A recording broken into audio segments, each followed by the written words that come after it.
Today on the show, I'm going to share with you my simple 4-step process of how to avoid food triggers that worsen asthma. I've had allergies since birth.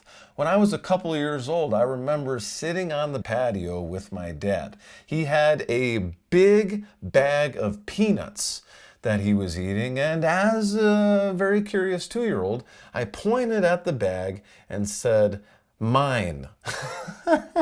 And my dad took that as me wanting a peanut, so I had one. Well, within a couple of hours, my entire body was full of hives. My parents rushed me to the hospital, and the rest is history. I have a severe allergy to peanuts and all nuts. As I've gotten older, my allergy has become less severe. Now, the point is that even though there are many things affect anyone who have asthma, you also need to be very careful and make sure you know what food allergies and sensitivities you may have when it comes to impacting your asthma. Step 1 is to be aware of what foods trigger asthma. And there are some very basic ones that across the board create inflammation in our bodies that you can at least minimize in your diet, and it will help you tremendously with managing your asthma. I've talked about these on the show before. Dairy. Dairy, especially in the United States, is highly inflammatory to our bodies, especially if you have asthma. Right now, I've actually been eating a lot of dairy because the Curter Burger is on Culver's menu for 2 weeks a year, and today is actually the last day it was on the menu. So I had it a few times in the last 2 weeks, but typically I avoid dairy. The more inflammation in your body, the worse your asthma symptoms. Some other things. Alcohol. Now, some of you are way too young to drink alcohol, but this is a warning to you that even when you are old enough to drink alcohol, alcohol creates inflammation in your body and can have a negative impact on your asthma. So I highly recommend that you avoid alcohol altogether or at least minimize it. I have multiple episodes on my podcast where I talk about the benefits that I have seen by taking 12 months or more off from drinking. So alcohol. Another one.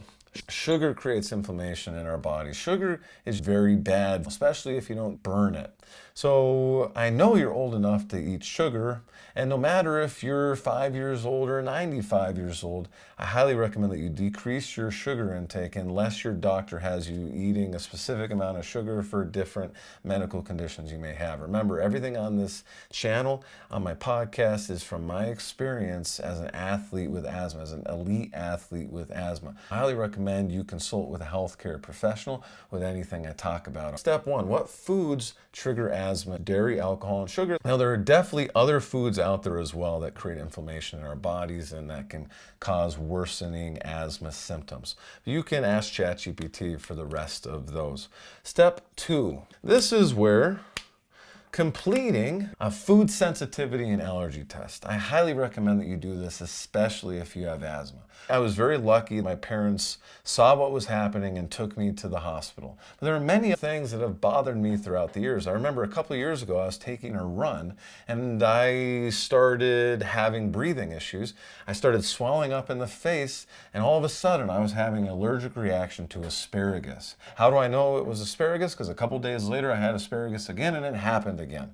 It is very important to know how different foods interact with your body, and depending on how your body interacts with these foods, it can create more inflammation and it can negatively impact your asthma, worsening your symptoms. So step 1 is knowing what foods cause worsened asthma symptoms. Step 2 is knowing what foods specifically impact you, and it can be something weird like asparagus. And some of you out there are like, I wish I was allergic to asparagus. I'll tell you this, I love vegetables, and I get sad when I'm allergic to vegetables, but you may not feel that way. And you're like, Johnny, oh man, you're lucky you're allergic to asparagus. Well, maybe you should do your food sensitivity test so you can see what foods you may dislike that you are allergic to.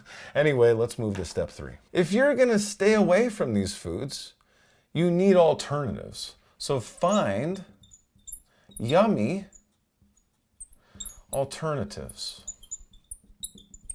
You may know this about me. I love ice cream. I love Costco's soft serve ice cream. I cannot have Costco soft serve ice cream every day. I shouldn't even have it every week. Maybe once a month is where I can draw the line. But the point is, if I didn't have a higher quality substitute for Costco ice cream that I could partake in a more frequent basis, I'm not sure if I would be able to keep it out of my diet.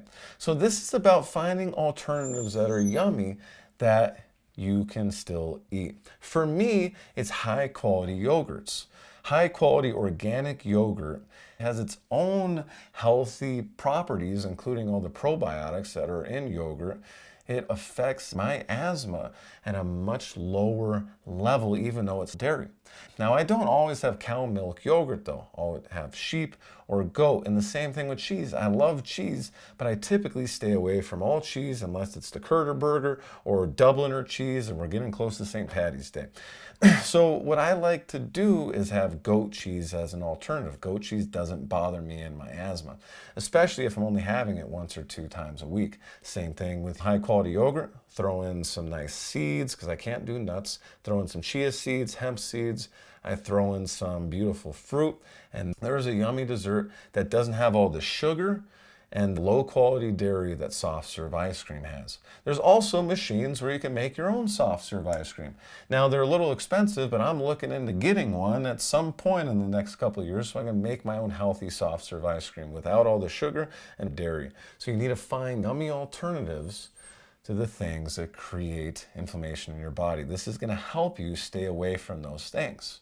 And then we get to step 4. Unless you are deathly allergic to something, or your doctor has told you that you cannot eat this thing or drink this thing ever again, or there's some other reason why you should never eat the thing that you want to reward yourself with, then you should reward yourself monthly.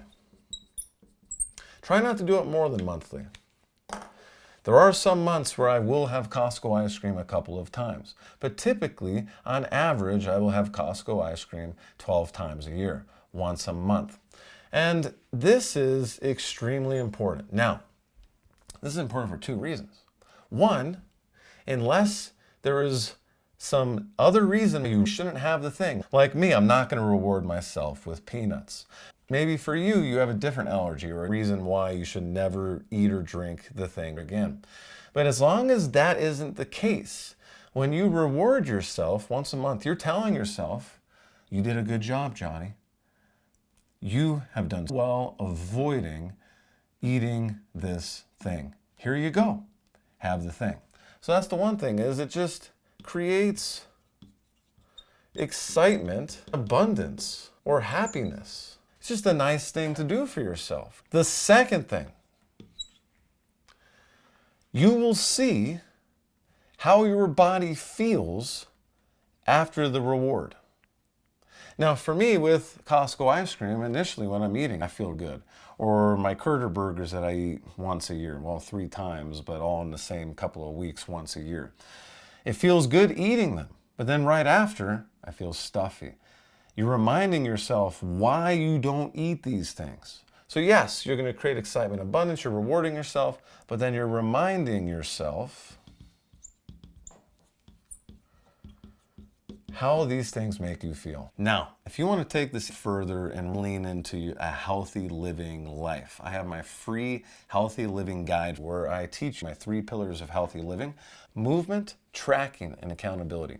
I highly recommend you grab your guide at www.athletewithasthma.com/healthy-living-guide and start integrating it into your life today. It's going to take you less than a couple minutes to read and start integrating at least one of the 3 pillars into your daily life today. See ya in the next episode.